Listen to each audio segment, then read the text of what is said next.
When you make a print, you are making an art object. You can't hang a scan on the wall. One of these days, I'm going to publish a book of all the pictures I did not take. It's going to be a huge hit.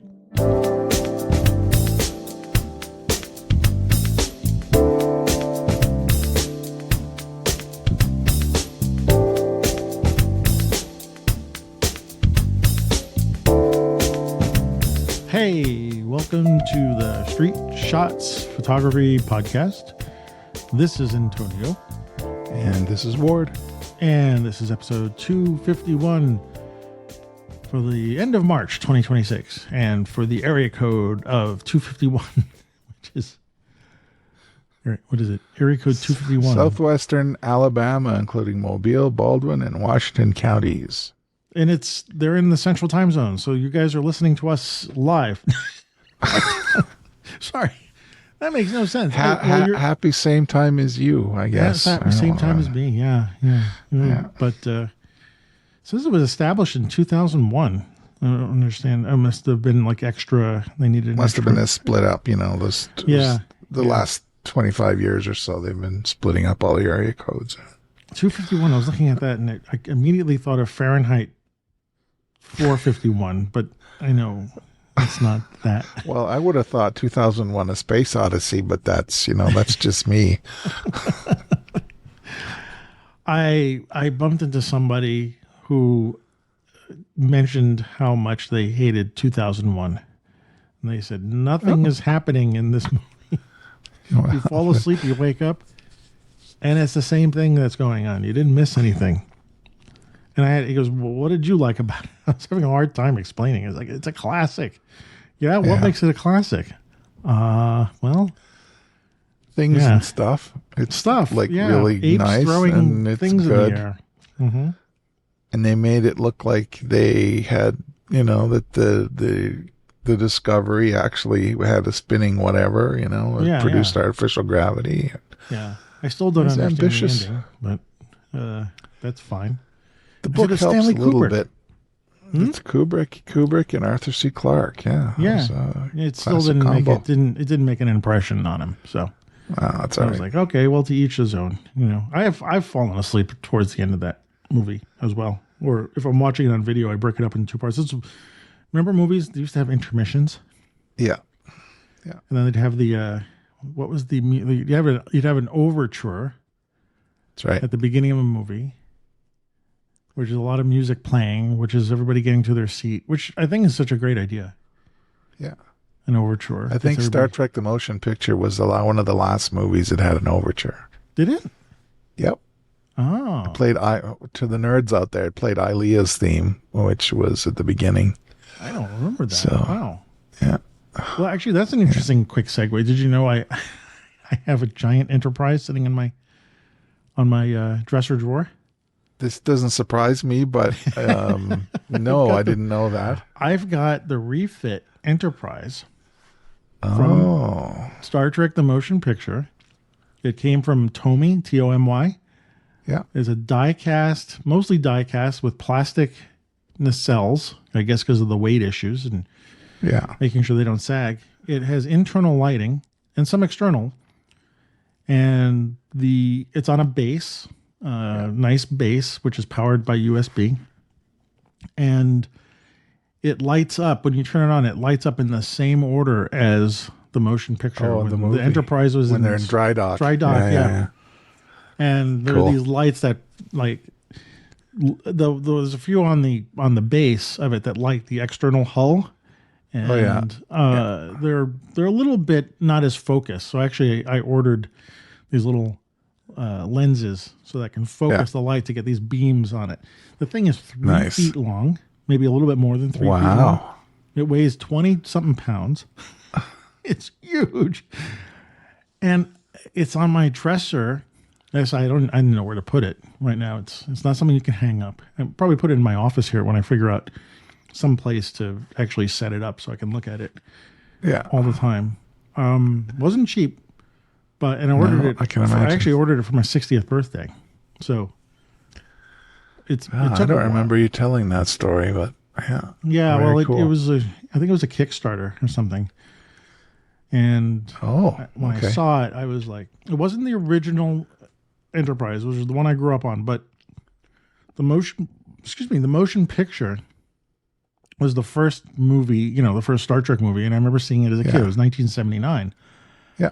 And I'd only been watching reruns of Star Trek. I never got a chance to see it. I was too young to see it when it was in regular schedule, so it was all in syndication.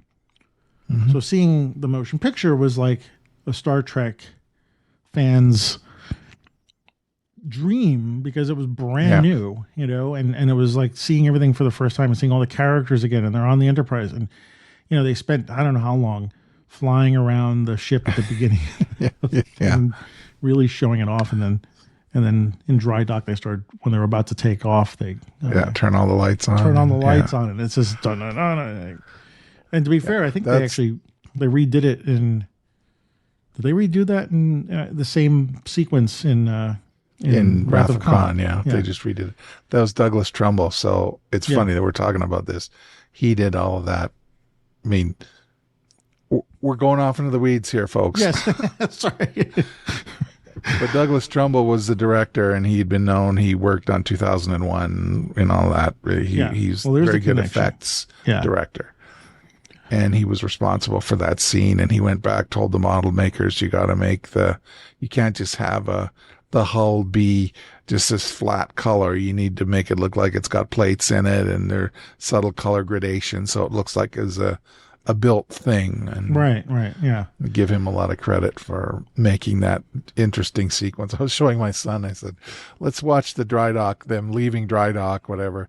But let's not listen to the music. Let's listen to it blank, without any music, and then watch it with the music. And it's just this thing with lights turning on and there's nothing going on. You put on the music and suddenly it's this majestic, this majestic ship ready to go, take on V'ger. But they did a really good job on this model they call it Aztecing, which is like these kind of designs that add some depth and detail to the ship, and it's got a bit of like iridescent paint on it a little bit, so it gives this it looks big.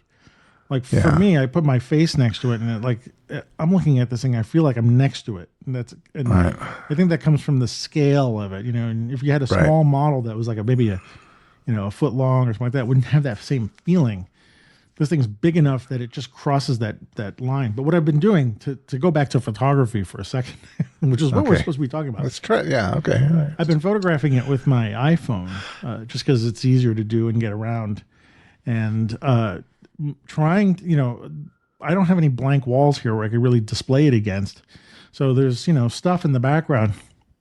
And then I'm taking it into ChatGPT, or I think it's ChatGPT, and having it strip out the background and add like a universe, or a star field with a galaxy in the background. And it's so cool.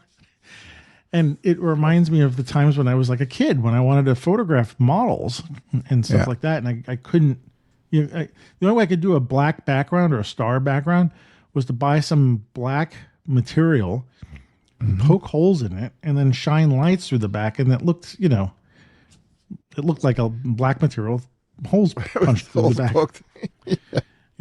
I'll give GBT credit for coming up with things that look pretty realistic and stuff, and it did a good job of stripping it out. So anyway, cool. Yes, I have this thing.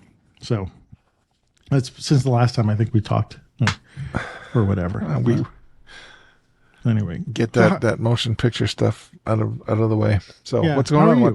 What? Well, I'm doing well. I've been talking for an hour here. I haven't really been doing much photographically this last week. Well, first of all, Thomas, my son, came back from Japan. He was in Japan. You might have, when we were talking with Gavin in our last show, I was telling him how he was over there and visiting my daughter, and so he came back with some trinkets and. Going back to the movie stuff, he brought me a little Wicket from the Star Wars movies as a finger puppet thing, and it's really highly detailed for a finger puppet. I've never seen anything like it in my life. Anyway, so I just happened to look like what did one of these things go for on eBay, and it was shockingly expensive to Really? buy Oh one my on gosh. eBay. Wow.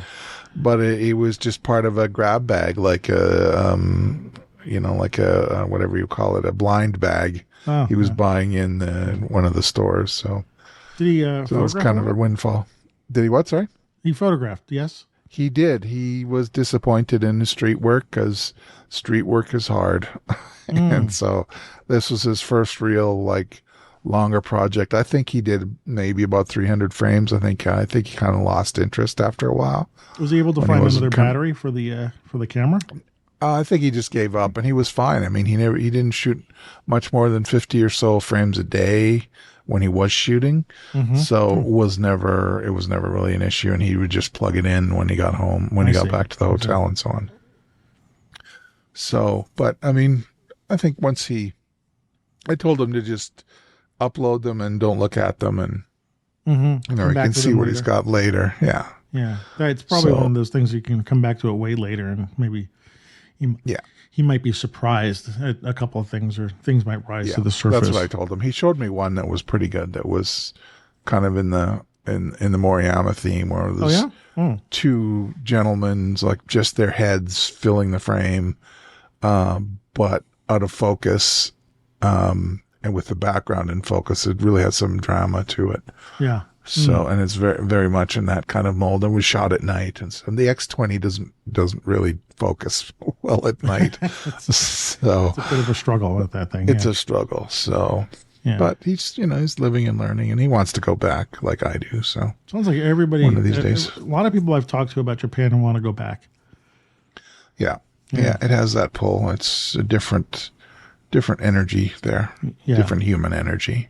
Yeah. Well, I would love to go there once. I'd have to go and bring cameras, and then pens and inks would come back with me. I'm sure I'd have enough to keep me. Pens Go and there. inks and just other things, little ceramic, whatever, or Yeah. Yeah. chopsticks, serving chopsticks, and all kinds of crazy little things for the kitchen. Yeah. Yeah, they do it well there. That's on my so. radar. So, yeah. Well, cool. Cool. Glad you came back. Okay, and had a good And time. let's see, what else have I done? I went to a sporting event on the weekend. My wife and family friend went to see the curling for the women's curling world championship. So the sports venue is multi-use winter sports thing, and it's just it's like 10 minutes away, a drive 10 minutes away, and I've been following curling for I don't play it, but I really enjoy watching it on TV, and if I have the opportunity to see the best in the world play in person, and I'm gonna jump at that. And so we went, and it was a lot of fun. And Canada didn't. They lost the gold medal game, so they got silver, but it's nothing to be ashamed of. It's fun to watch that. And didn't bring You a didn't camera or photograph it? anything. No, I just didn't went- photograph. I just Ah. really wanted to take it in as it was. Most of the sporting events I go to, I'm looking through a camera, which is fine, but it's not, I mean, people did post, I mean, there were pros that were there that were shooting it, did a fine job, covering it. And there's quite a lot of standing around, with the teams, and they can be kind of interesting compositions while they're strategizing and so on. And when they're launching, when they're shooting the rocks, whatever, down the ice, there can be some interesting compositions. But I didn't need that. I was just sitting there enjoying watching the competition. So Sometimes we have to leave the camera good. behind. yeah, I have the phone. If I really wanted to do Yeah, something, it's I could. nice to know that you have that, You know. and you can do something if you want. Yeah, Yeah. but I didn't. It was fine. I had a really good time. Cool. Yeah. So Well, yeah, so that's been me. yeah, not much going on over here. Our last show or conversation was not that long ago with Gavin. We can talk about that a little bit. Yeah. But I want to say life things, which is kind of a lame thing to say, but without getting into so much details, Yeah.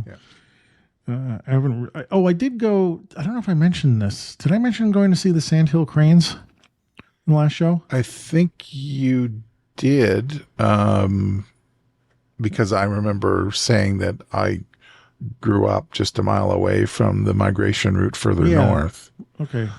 Well, and I can't remember, did I say all the pictures came out not good? Yeah. Yeah. I remember that part. Yeah. Yeah. I maybe that kind of put a little bit of a whammy on me a little bit, because I thought it was my camera and or my lens, I should say. And what was a little depressing about that was, it's a big lens. And if I had to send it back to Fuji because of some, misalignment with something like that, it would be a pain in the butt.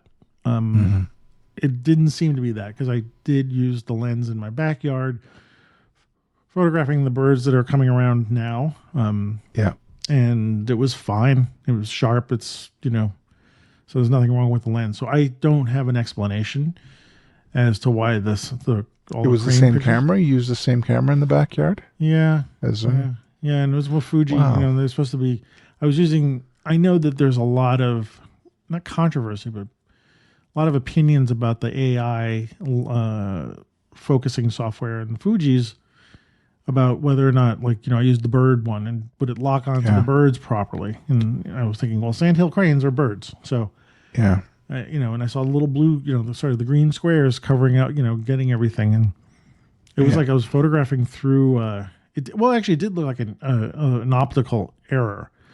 I wouldn't say they're out of focus. They were like fuzzy, and so that's what got me down. But I thought maybe it was the teleconverter or something.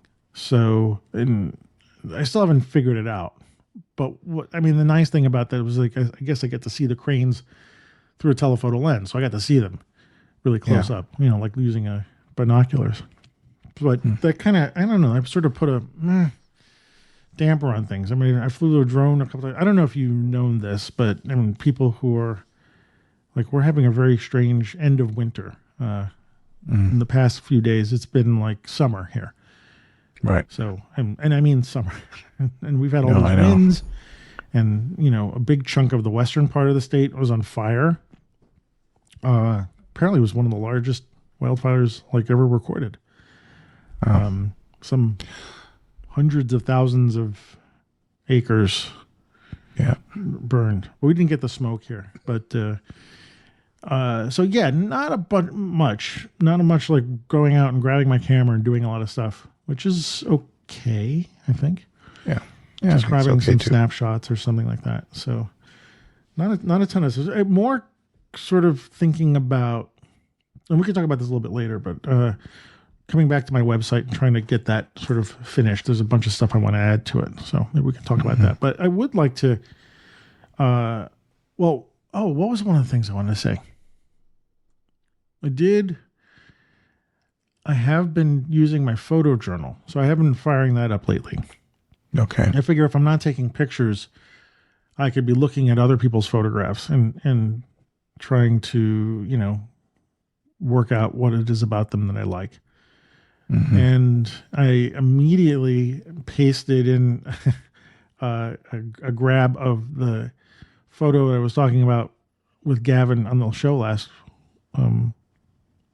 episode, because I had so much on my mind about that image that I grabbed it and put it in the book and just wrote a whole page about it.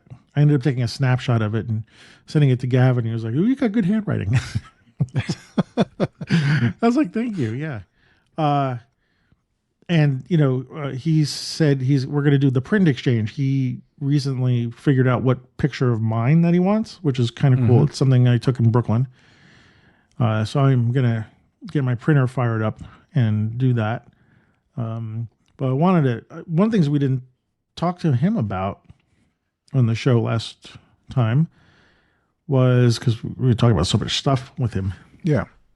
Was the book was so well printed, and it was a Kickstarter, right? So I backed the Kickstarter, and part of the bonus that I got from him was a print from the book. So I think I had to choose one of 5 or 6 different images, and there was another shot. It was a different shot, not the one that we were talking about. It was a different shot on the steps of the Sydney Opera House.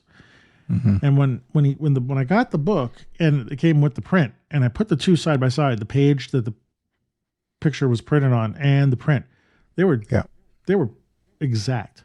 Those two things look like, which I thought was pretty amazing, because in terms of color and matching and the headaches from that, I was pretty blown away at how close the picture was, even also to the screen, because I remember choosing the picture based on what I saw on I think on an email or something like that. Mm-hmm. And how close the colors were at that. And it's that rich, almost Kodachrome red and those dark shadows and stuff. And beautiful print. Beautiful, beautiful print. And it's one of the things that maybe he'll hear this and fill us in a little bit, but that takes a lot of work to get, that all that stuff to match. So I was very impressed by that and very satisfied. Very cool. And I'm really hoping that I can print the print that he wants with the same amount of similarity to what he's seeing on the screen. So I don't have it in print. I don't have that picture in print. And it's an iPhone shot. So it's kind of fun to print those up. And I'm not printing them big, but I did want to mention that was one of those things that really impressed me about the whole process that he's done. So have you been thinking about that show, their discussion? Yeah, no, I have. I like the very unified way he's expressed himself. The other disciplines that he's come from. Yeah. The graphic designer and musician. And when I or not retweeted, I was I restacked, or I did something on Instagram, or when he provided some feedback. I think it was a reel or an image where he made reference to the show. Yeah, and I described him as what I've forgotten, disciplined and soulful was the adjectives I used, and I think he kind of embodies that. That staying on the mission, and he has a very specific style that I don't like. And I had said during the show that he's, it's a Gavin Labat image. Yeah. You just, it's not anybody else's. And so that's a great, it's not just a great compliment for us to say, but it's also, great for him. He has this signature style that you can sink your teeth into. And so that is a lesson for me. Yeah. There was a lot of inspiration from our chat with him. I did like that I was really, hand over heart, grateful when he said how long he's listened to our show. And I loved the idea that, like he said, you're like dad photographers. And it's funny because I'm not a dad, but I really appreciate that. I like that genre that we could be part of. And it made me feel really happy to hear that. And I was like, that's kind of what I'm after, Yeah. That and for him to be listening for that long, it was just we've been doing this for a while, And last episode was our 250th. I didn't call it the cupcake episode, or what I was going to call it. I can't remember. Was it? It was a cupcake. You said I don't remember. Yeah, I didn't call it that because I wanted to give Gavin his his moment. But we can call this episode the cupcake episode. Okay, cupcakes. Cupcake plus one. Yeah, but I think one of the things I wanted to hash out. We don't really have a specific topic tonight. It's kind of after we have a show where we have a guest on, it's kind of nice to debrief about it, but it gives me some ideas to sort of follow up on, which I kind of like doing. And one of the things I wanted to sort of hash out a little bit, and we can this lead to other things as well, but this idea of printing. We've been talking about printing a lot with your zine. Yeah.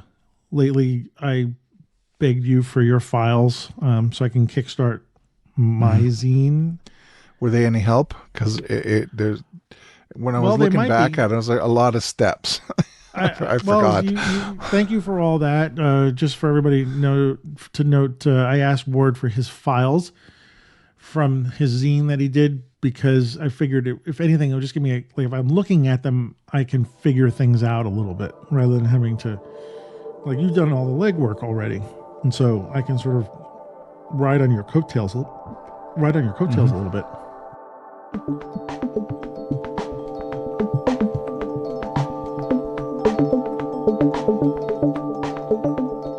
So you sent me the Affinity files.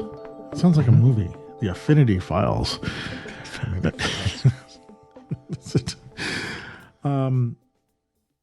And I after looking at Gavin's book and after looking at your zine and then a couple of other things and again I'm getting this there's voices inside my head and outside. Why am I not making a book or something? And of course I think of my own work like, well, it's not worthy of a book. But that's one part of the brain. That's the little voice that says, resistance. It says, no, don't do it. Yeah. And if I go back and look at my stuff and I'm like, yeah, no, I got a lot of stuff that looks good. I can at least admit that I've got pictures that look good and might make a good zine. So but I haven't done anything. I got all those files from you. I haven't done anything with them yet. But this idea of printing and putting stuff into the real world instead of just looking at them on screen. But the print that Gavin sent, I haven't opened it up out of the plastic, so I don't know what paper he used. But the print I want to send him, and he might have done this as well. I have an Epson photo printer, and I want to print on what's called cold press paper. So it's it's a thick paper. I think I have to feed it in by hand. I have to read the instructions. Is it like cardstock, like that thick? It's thicker than cardstock. Oh, okay. I wouldn't say it's double weight. I would say, like a double weight fiber paper. It's maybe thicker than that. Wow. But I wouldn't say it's like a stiff card. It's just, it feels premium, and I think I have a bunch of paper left. They're not cheap to print. You got to use the matte settings on the printer. So you use a different black, which is nice about the Epson printers. They've got this really like carbon black. So but it does make them a little bit fragile. I think you can scratch off the black. I don't know if you can spray it. I've never put any kind of spray on those papers to protect the blacks. But anyway, I have a feeling that my print that the print exchange we're going to do, and the one that Gavin wants from me, it's a shot in Brooklyn, I think would look really nice on this paper. That got me thinking about, I think I had mentioned in our closing, maybe in the past couple of weeks, episodes, that I'm going to set up a print shop on my website. That way people could, I think that would be a good way to support the show. And maybe if other photographers I think photographers would probably end up buying my prints, if I put prints for sale, because it's a nice way to exchange things and a nice way to get, access. I don't think the civilian world will buy them, but who knows? But I want to put a bunch of prints up there. So that being said, blah, blah, blah, blah, blah. I'm trying to think about, and maybe you can help me figure this out a little bit, which means maybe other people can help. What? I said I'll try. You'll try. Well, you've sold prints before. I know you've done it through Instagram. One or two a year I sell through. Yeah. But it's more than I've sold. I mean, I haven't sold print in a long time, but I haven't made any effort in doing that. Anyway, the long out of it was I had a couple of options. I have a SmugMug account, which they have a print fulfillment service, and I could easily set up a page where it's got links, with thumbnails to SmugMug, and then let them, do the fulfillment. And, I can choose the sizes and stuff like that, and they'll print it and ship it to whoever. That's one way to do it. The other way to do it is to limit the amount. I mean, with SmugMug, I can put a lot of pictures on. I have galleries of stuff. I could have like a New York gallery. I could have a Nebraska gallery. I could have street galleries. I could have all these galleries on there. And actually, that's another thing I was thinking about. What you were talking. Hold this thought for a second about what you were mentioning to Gavin about street photos that you can hang on the wall. Right. So hold that thought for a minute. Okay. We won't forget that. That being said, I could do that, or I could set up a small amount of prints and hand pick them. It could be sort of a potpourri of stuff. Mm-hmm. So, a few images from New York, a few images from Nebraska, whatever fits the mood, and maybe a dozen of them. And then I fulfill the prints. And that way I can print them. Maybe I could all print them one size or put them on one size paper, do all the printing myself, and then do the shipping myself. Now that's the practical part of it. But the sort of the artistic part of it is I like printing, and then I can have a little bit more control over it. I know it means more work, right? Rather than, so do you have any opinions about that? I do. I don't have room for a good printer. I'd love to have something like that Epson. I have a company, like a small commercial print shop they have Epson. I think they have Epson. Their main printer, at least for the work that I have them do, they have an Epson printer, and I love the quality that comes out of that shop. So, and when I did sell prints like a few years ago before the pandemic, I had some real success with, just one example was, in 2019, I went to Arizona to move my mother-in-law up or took her down there, to set up in her place in Arizona. And it was the same weekend that the Union Pacific big steam engine was there, this huge steam engine. Which I saw, by the way. Yeah, you saw it? You did see it? I saw it's one amazing. of them. I saw one of them, not the one that's actually on its way here.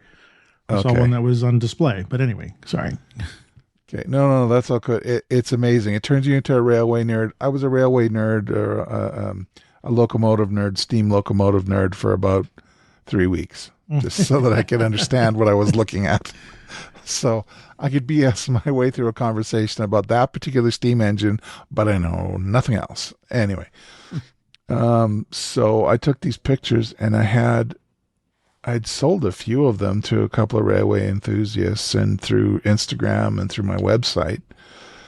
And I got this enormous sale from, I think it was a family in Tennessee that wanted a huge poster sized, like 7-foot long version of the print, to put up in their model railway room in their basement, presumably, or garage. I don't know exactly, but, and it kind of paid for the whole trip to Arizona.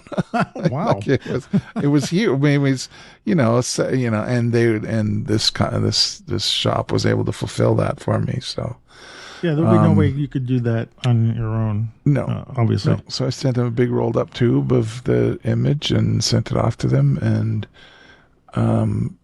And just being able, I mean, I'm sure that the print service from SmugMug or PickDrop or all these different, I don't know if PickDrop does it, but that offer these kind of back end printing fulfillment services, I just don't know if I could trust that. I really appreciate what this shop Resolve have done for me, and then I fulfill them myself. Like I'll go pick them up, review the quality. Oh, you're doing that part. Yeah. For a few bucks, they can review my edit. And they say, "You wait a sec, you invert." Like with one of the locomotive pictures, I had done some curve stuff with the brush, and it made some of the steam coming out of the side of the locomotive a little wacky. Instead of it being, a little bit of white steam, it ended up being solarized a bit.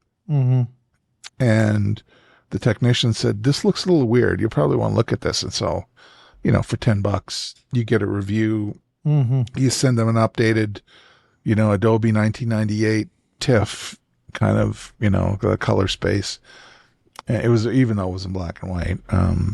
but Well, it's nice to have that back and yeah. forth, Well, like with a people would know print what they're that doing. size, I would imagine, like Yeah. Well, but with a even with sale. the 8x10s and 16 Yeah. by 20s and stuff and other ones that I've had printed, um, it's nice to have that review. Or if I'm doing, I'm doing some healing in the clouds or something because there's some Yeah. weirdness Yeah. or a jet or something, and then Well, you said if you had the chance, you would have one of these printers yourself, right? So let's yeah, say I you would. had one of those Absolutely. printers, Yes.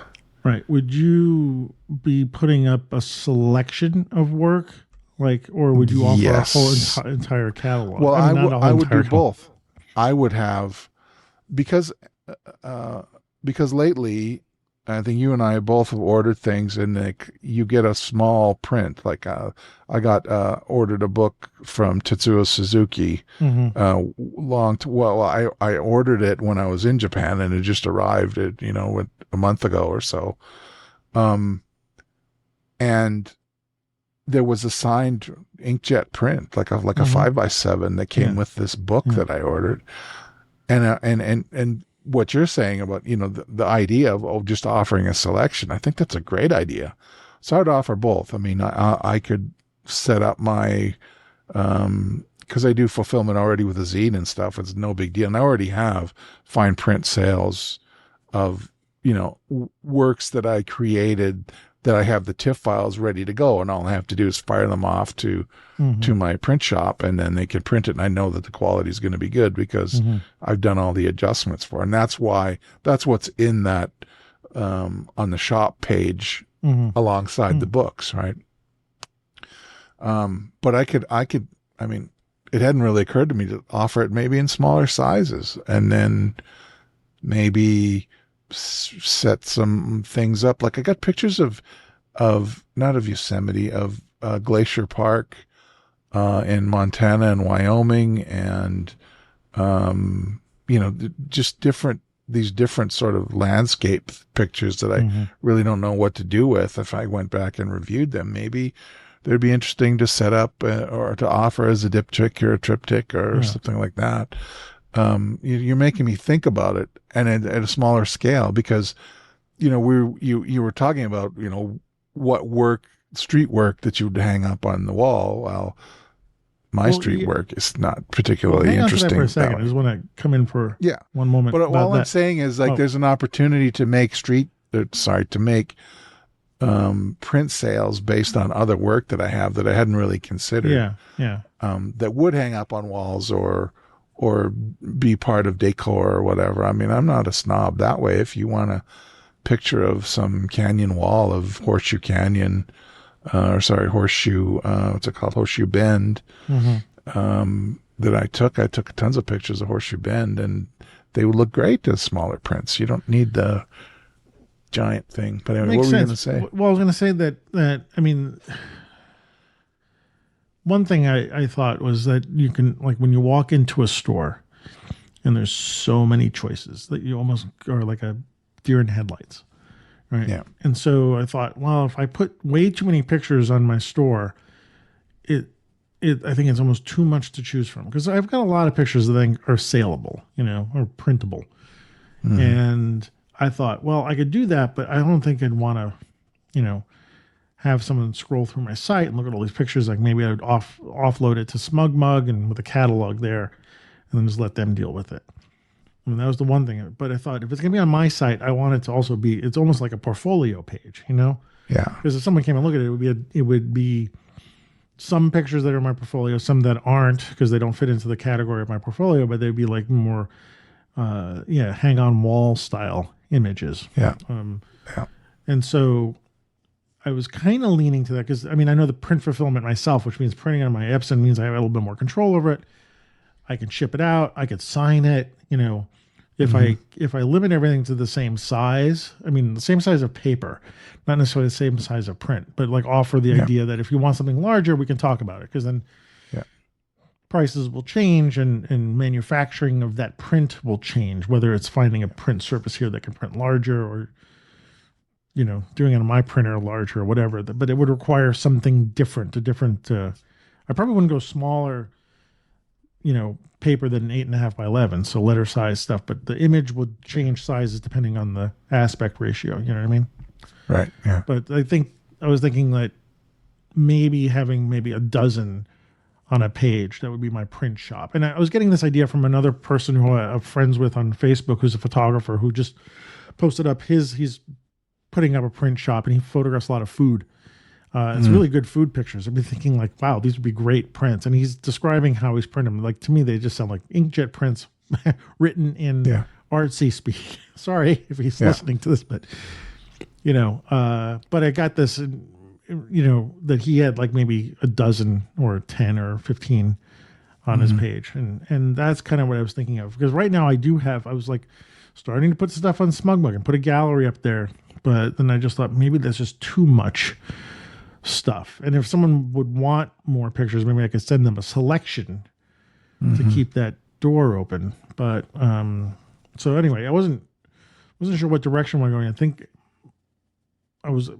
from what you're saying, I might lean more towards the putting less on my site and fulfilling myself. But then were you gonna say something? Well, no, just to reiterate, I like the idea of, it's a bit of the Brooks Jensen thing where he offers smaller prints or little folios of prints together in an unbound like folder kind of thing. And he also offers PDFs. And so, I mean, that's the most passive income right there is, you pay a few bucks for PDFs. I would think it might, if it would work, I could make some income and present it as on our show as like another way to support the show would be, if you want to buy some of my prints, and put those up there and stuff.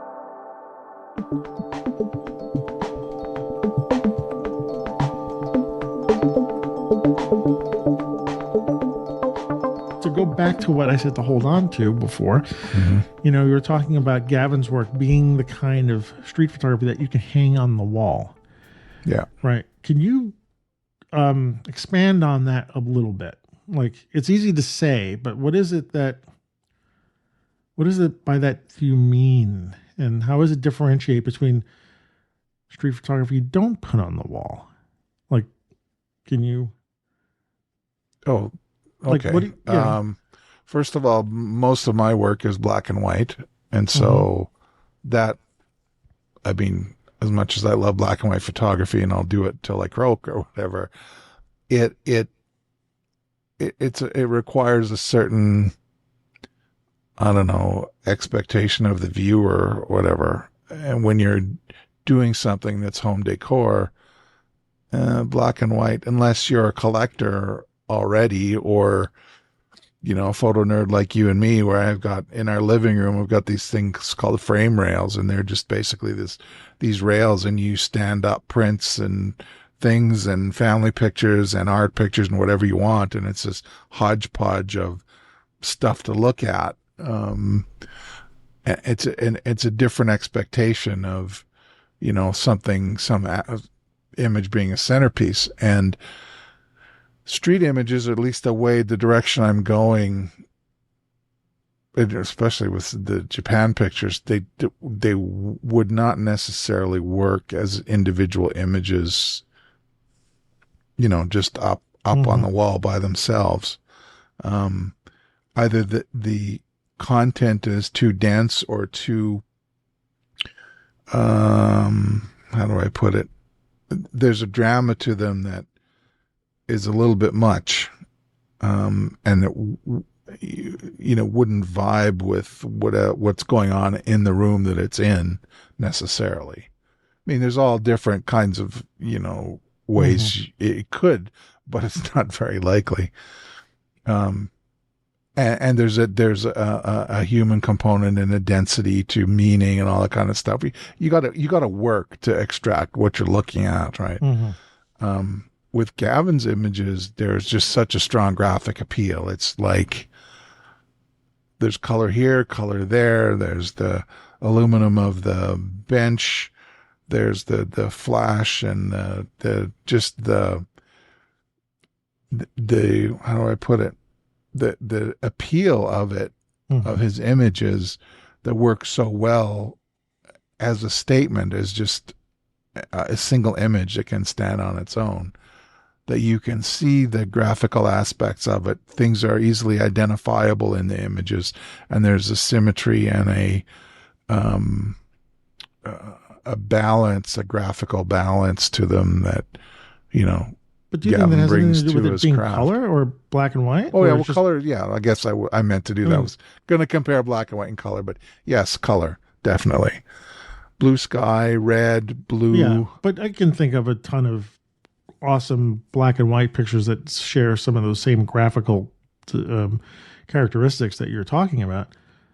That would look great on Yeah, the wall. I mean, maybe not street photography, maybe street photography. I don't know. I mean, I thinking of mean like an Irving anything Penn for fashion anybody, but I picture. have not sold. I have not sold a fine print of Uh, a street image. Oh, that's not really true. There's the one picture that I did for the guy that used to run the bookstore and the camera store. mm-hmm. He ordered the one. It was actually a Stampede picture that was technically a street picture, but it was sort of my homage to who was it? Harry Callahan. Wires in a guy's face in this very Oh, is that the one where the guy's face is sort of cut in half? blurred and down in the corner. Yeah, yeah, that's the one I really like too. Yeah, I remember that picture. So that was the only one of that anything close to street that actually sold that's hanging up in somebody's house. Mm-hmm. Whether it still is, I don't know, but that was the only kind of street image, Stampede image that I actually sold in that way. Yeah, no, I get. Yeah, it's fine to buy black and white images, but you go into people's homes that are not necessarily photography enthusiasts. You don't see them. They're paintings and the ship on the ocean, whatever. Yeah, the schooner that's on the high seas, and in some ways, whether we like it or not, we're kind of competing with that. And and you'd mentioned before about who buys our pictures in our zines. Very often it's other photographers. That's certainly true of my zine. I mean, huge majority of people that bought it were either listen to the show or photographers that I know that are local. Well, who are you aiming it for? I mean, I know you're aiming it for yourself, and you're a photographer. But Yeah, it shouldn't surprise you that other photographers want to. well, no, that's true, but I mean that's the niche or the. I'm not trying to sell to a broader market. I'm just kind of doing what I'm interested in. But you think now oh, sorry. Go ahead. No, just the zine was this thing I was eventually. It took me a kick in the side of the head with AI to actually get to do that was a concentrated project based on what I thought I wanted to do when I was shooting the pictures, and it worked out. And it was really fulfilling to do that, and I'm flattered that people like it and buy it. But it's not like I'm not going to sell a million of them, right? So no, but it wasn't meant for that. But you got two different kinds of audiences, or at least you're saying that someone who would look for something as decor because they want to hang it on their wall and look at it, and then there's the person, maybe the photographer or the artist, the others who would appreciate what had gone into making it and have that kind of thing. And what I was taking from what you were talking about Gavin's work is that his sort of crosses the line both directions, right? Yeah, his absolutely. Could be in I hate to say civilian's household, and because it really intrigued me when you said that. I was really curious about thinking about my own work, and as I go back and look through it, and a lot of my street work is really of people, in their environment and doing things, and I was like, that is not the kind of stuff you'd want to hang on the wall. It's just, I actually had one. Excuse me. I had a print that I made as a test through. I can't remember who it was from, but the thing is, it was one of these print services that offered to print on metal, and that had the backing, frame structure in the back that you could just hang it. Put a nail on the wall and you hang it, and it just hangs up. And I just did a test shot of a guy who I had photographed on the street, sort of sitting on a stoop or something like that. I don't know why I picked that picture. And I'd hanging in my office wall for a while, and I would always look at it and say, it's not it's not meant to be on the wall. Yeah. It is not a picture I want to look at somebody else. Like people might come and say, "Who is that? Your brother? Your uncle?" Who is that? Would be the initial thing, but yeah. And the vast majority of my street work is that. So it seems like that stuff might be more destined for a book or a zine or something where they sort of interact with each other, and then you can put them away and not have to have these strangers staring at you all the time. But then you get look at pictures like Alex Webb, his kind of street photography, and I can see that stuff hanging up on a wall. Yeah.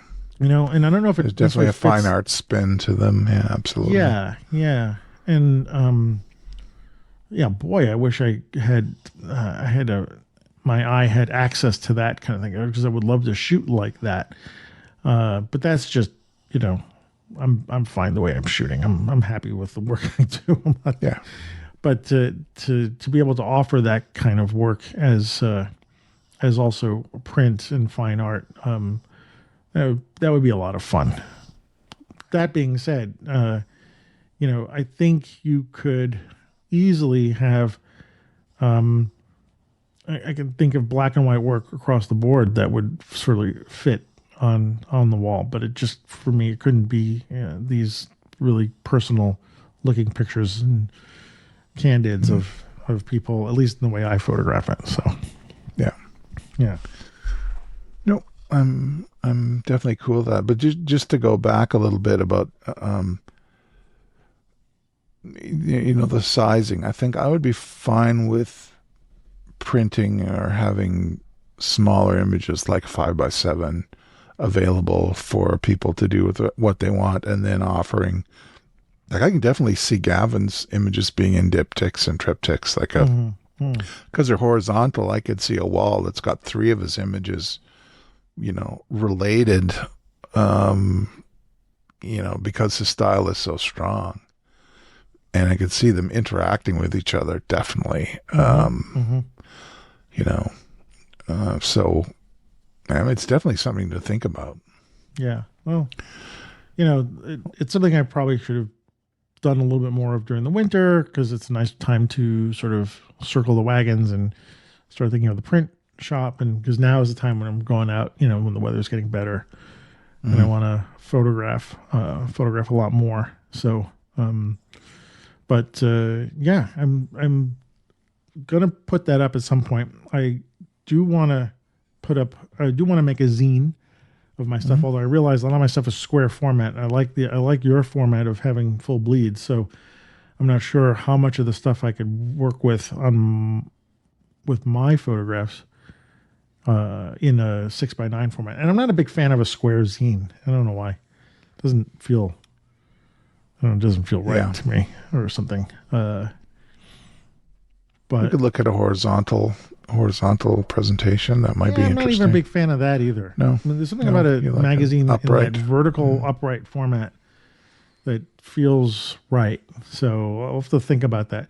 But I also realized when I started to reformat our zine that we did, because we took advantage of an 8.5 by 11, more or less, format, that in order for us to change it to a smaller 6x9 or whatever it is that you made, it's going to change our entire look of our pictures, and whether or not they could be side by side is questionable, because we were doing these side by side pictures and we had a lot of blank space, but I think they would be printing too small in our zine.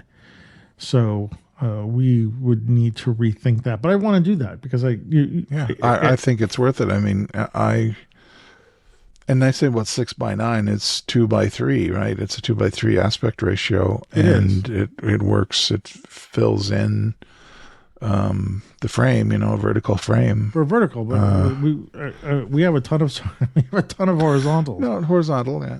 But I mean, there are some of those images that are in Gaijin that are actually were taken horizontal, but I was far enough back that they worked as Right. vertical images, and that was part of the real charge I got out of doing it. It's sort of like, oh, this fits. This is so cool.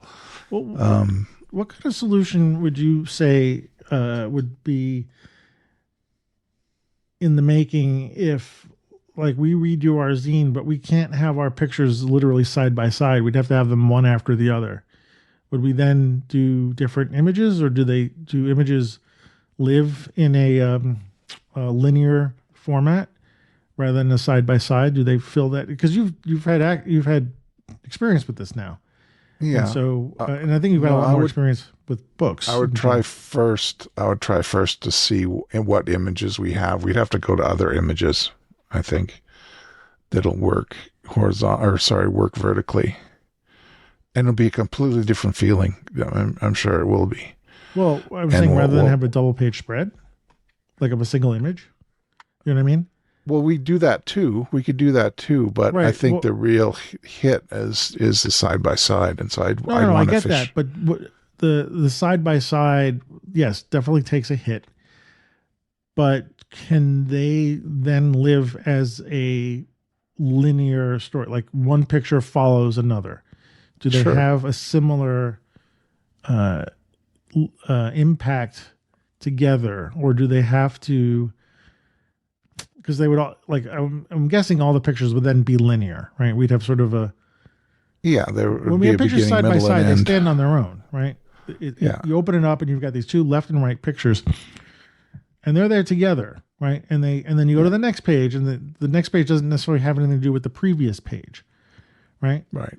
But if we do single pictures on a page or full bleed double page spreads, what kind of story do they tell in a linear way? It's going to be a lot different. And would they work, do you think? Or is it possible to work that way?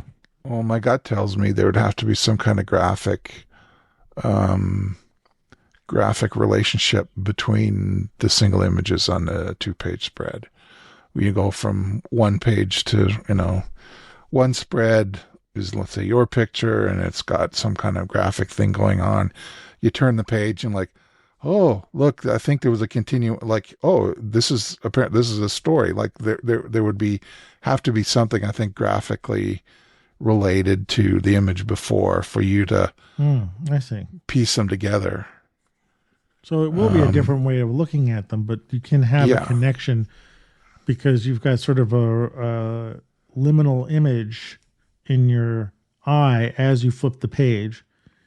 You're still got the sort of left latent, I think, is the word you're looking for. Image, the latent image in your eye, and you turn the page, and suddenly there's almost like a minor double exposure. Yeah. Right. Or at least or maybe a break, even the brain. Or a break. Something like just black pages, or the subway wall, a subway station wall, or something. Just say. Cleanse the palette. We're going somewhere else. And is that how you worked on your zine from Japan? Yeah. And there was patterns in it too, where the pleats and the not shingles. What's the word I'm looking for? The boards. There's a kind of a vertical pattern that happens that goes away, and then it comes back in the picture of the car where you see that pattern return, and that sort of thing. Interesting to think about this, because it's again not just a matter of throwing pictures together. It's a different beast. It's a really important lesson. I mean, how much I learned from Mark when we did the rodeo book, and I talk about that in my article, my last Substack. And then being in kind of like, oh, look at this. Oh, look at this. Look, I could pull stuff from what I remember. Like, now I'm looking for this, this particular graphical, what's the word, element that I'm going after. And then because I was, going over the catalog over and over and over and over again, I kind of knew where things were. And so I could, oh, that one doesn't quite work. Oh, this one does work. And you go with that and live with it for a couple of days. And I don't know, maybe this, I'll just toss this whole spread and we'll start again and do something else. And then by the time I got to press ready, it was like pretty tight. It was the piece of music I wanted to play. Yeah. Well, it worked out. We always tend to go back to your zine. We're going to have to make a new one. So we got something new to talk about. Yeah. Yeah. Well, yeah. So have you printed more? No, I've still got, I got a second printing, which I'm selling out of now. I'm not selling out of it. Selling from it. Yeah. Selling from it. Thank you. And, so that's continuing. So. Okay. All right, cool. Yeah, it's good. Oh, and another thing too about doing the print sales and fulfilling them yourself. There's a real dopamine hit in wrapping the thing and putting it in an envelope and printing the label and putting it on and giving it a little sealed with a kiss or whatever and sending it away. Actually, I was thinking about that. Really enjoy doing that. I enjoy like the hand. Actually handling, the artist actually touched this thing and putting it together and making sure it's in, it arrives in good shape when it gets there and so on. And it'd be cool to have something like a seal, like an official seal of approval or something that you stamp on the back of the print like they used to have. QC. Well, I got my old Ornis photo stickers that I used to, seal my, Yeah. But, I just got them from one of those card companies, those mass card, business card companies. They offer stickers. And so I'd probably do a wax seal on mine. Like, that's not on fancy. the envelope that gets mailed, but the one that's inside. So you have to open up a wax seal. Yeah, no, that's true. The whole process, I guess the thing I was thinking about with making them all one size, that way I could only have to buy one size paper, one size envelope, and understand what the postage is, and keep it sort of a standard, make it easier, less friction, in other words, for me to go through with it. Plus, and then just have a flat rate for postage. That's what I do. We have this really nice post office just like a couple of blocks away. Comparing the post office I came from in New York, this place, that was like the 7th level of hell. And this is like Paradiso. Nice. It is. They're so nice there and everything. It's never crowded there and it's clean. And it's actually one of the larger ones. It's like anyway. So like traipsing over with my, envelopes to go mail these things out would be kind of a pleasure to do that. So anyway, but print sales are high on my list of things to do. And I've started tweaking my site today. I've got a store trying to figure out. I'm using Squarespace, so me Squarespace too. has got a nice setup for that. Although it's a little complex and stuff, but anyway, that's all I wanted to. And I totally forgot to. We can maybe talk about this time, but I realized with our timing here is there's a really nice show at a museum in Lincoln called the Sheldon Museum of Art. It's an exhibition called Hyphen American Intersections of Identity. And it's full of some great photography and paintings and some mixed media work. And let's see, what's the quick rundown is how does an artist's work reflect the American experience? And in what way does Americanness reveal itself through art in the presence of heterogeneous American identities, which is a little highfalutin for me, but it's got a nice selection of work. I had some Dorothea Lange and an Alex Soth image there. Beautiful picture, by the way. I know. Aren't they amazing? You can walk right into them. Yeah. That was insane. Well, to divert just a little bit, because I can't not mention this. Well, actually, there was also a great big print from Avedon from the American West series. It was a young sibling couple, the brother and sister or something like that. Anyway, but the Alex Soth picture, you could walk, he's photographing on 8x10, yeah? Mm-hmm. And you look at that print, whatever print, however it was made. I didn't actually look at how the print was made. Anyway, it is the amount of detail it does seem like you're walking into like a hyper real world. There's no digital camera that could ever. No. I don't think anything can get like that. Don't see any hint of photography in that picture. If that means anything, it's like there's nothing to give away that you're looking through a window, right? Didn't you say that? Yeah. Oh. Yeah. I haven't said that. No, that's a great expression though. So give you credit for that. Yeah. So, but this museum, one of the great things about this museum is it's I would call it small, but not without a lot of good work in it. And it's certainly a museum you can walk through it in an afternoon. So if anybody's in the area, I would highly recommend going to the Sheldon and seeing this show. It's up until July 5th. So I wouldn't wait if you're in the neighborhood. It's worth coming to see.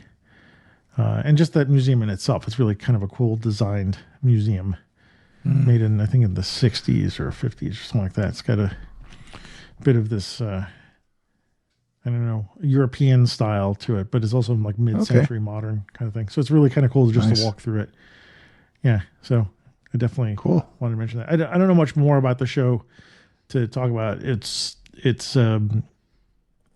just nice to see this work, in this neighborhood, to see there's photographers that I know as well. Like I know that. And they have some great permanent stuff. I walked in and there's a Rothko in one of the.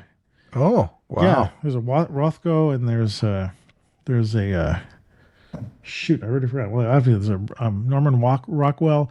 There's a really nice Edward Hopper as well. And you would recognize this one. It's like a recognizable one. I was like, what? Wait, what? Look, what's on the wall very cool. There? So, but anyway, I wanted to mention that. I know we're probably near the end, but I wanted to squeeze that in for something. Oh, and maybe, actually, yes, there was one other photographer. Let me just end on this. Let me get my Discord up because I wrote about him. Photographer named James Vanderzee. Says he's from Lenox, Massachusetts. But a portfolio, selections from the portfolio, James Vanderzee, 18 photographs, gelatin prints, from a range of times from the early 1900s to about 1933. And the shot of African-American life in those time periods. First picture is Black Jews in Harlem, preparatory school in Virginia, Atlantic City, a couple in Harlem, some pictures taken at his studio of a wedding couple, wedding days.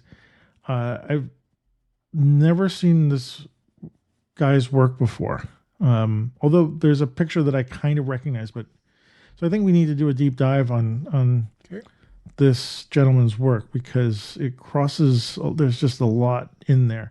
And this picture, especially of these of this Black Jewish community in front of the Moorish Zionist temple, 127 West 137th Street. That's Harlem, yeah. Yeah. But it's such a great group picture, and it's also just something I've never seen before. So, anyway, there was a selection. It was 8 pictures, 8 or 10 pictures of this guy's work there. 1, 2, 3, 4, 5, 6, 7, 8. There was eight of his images. So to do a little more research to let's say to be continued on that. So cool. Yeah. Anyway, that's all that's going on. Was that our whole opening of the show? Did we just do the show? Are we recording? Is this thing on? Yeah. Yeah. I have a cat on my desk here, he's totally doped up and he's doped sleeping. Up. Yeah, I know. I have to give him a what's called a gabapentin to calm him down because he gets really kind of overexcited and angry at other cats. And so anyway, so now he's cruising now. Yeah, he's cruising. I hate to do that to him. But anyway, okay. Well, there you go. We managed to speak for a bit of time here. Yeah. So where we sorry, this is the last thing. I totally apologize. I did not let Gavin mention where we could find him last month. I had to add that myself. So if you heard that at the end of the show, that was me realizing I was just so excited talking to him that I didn't give him the opportunity to say where I could find him. So I want to apologize to everybody that I didn't let that happen. That's why you heard my voice at the end. But anyway, he's going to be cool with it. So cool guy. We have a friend in Australia now. So yeah. Hey, can we come over and stay? Yeah. Come on over. Come on over. Can we have his stay? Yeah. I'm not doing any fasting though in the morning. I'm sorry. So. No.